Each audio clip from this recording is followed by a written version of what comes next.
दोस्तों मैं आज आपको नींबू के डायबैक के बारे में बता रहा हूँ। डायबैक एक बहुत बड़ा रोग है नींबू का, जैसे मैंने पहले भी वीडियो में बताया था कि ये एक कैंसर के रोग की तरह है।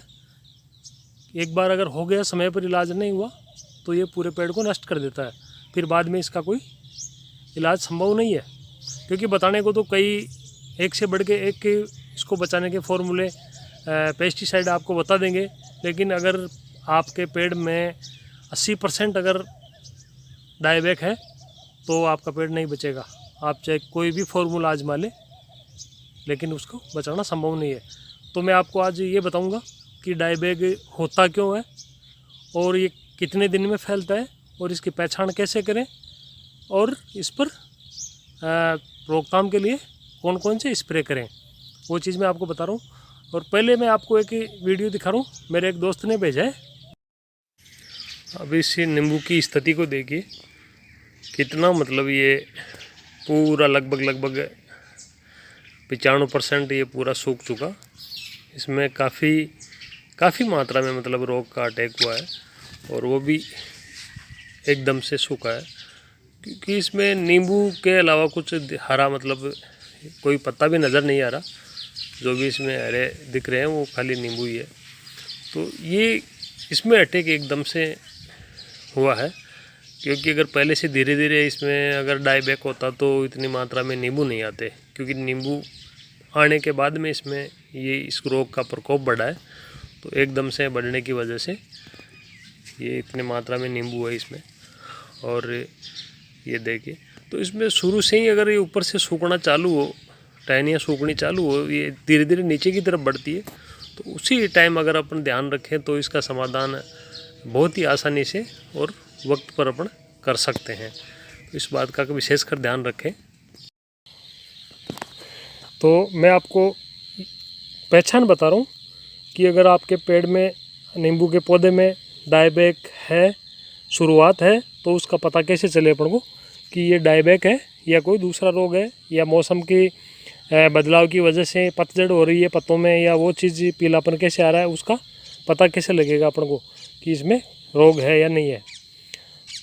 तो डायबैक में क्या होता है, जैसे ये पत्ते एकदम हरे, और जब इसकी पतझड़ होगी उस टाइम ये पीले होके झड़ जाएंगे।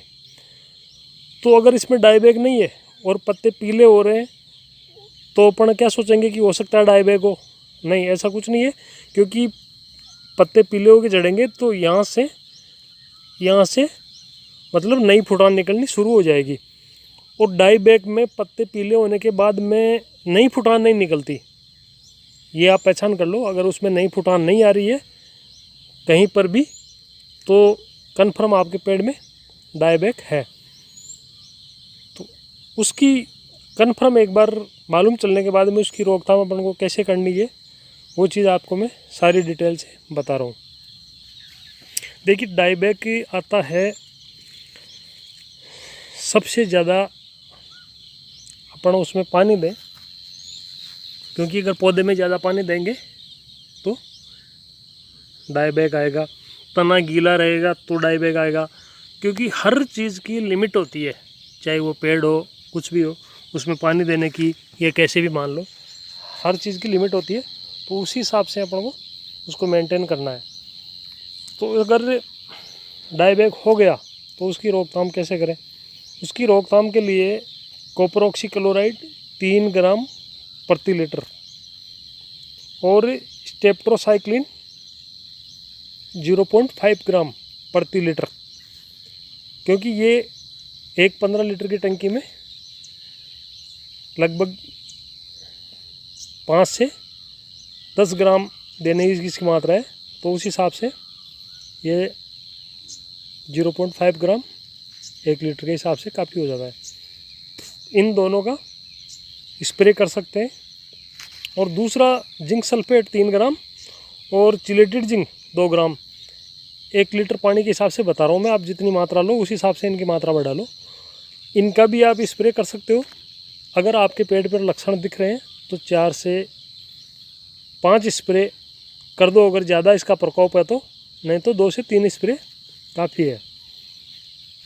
और ज़मीन में डालने के लिए यूनिमिक एसिड आता है, वो 20 ml वो ले लो, और ट्राइकोडर्मा 20 ग्राम।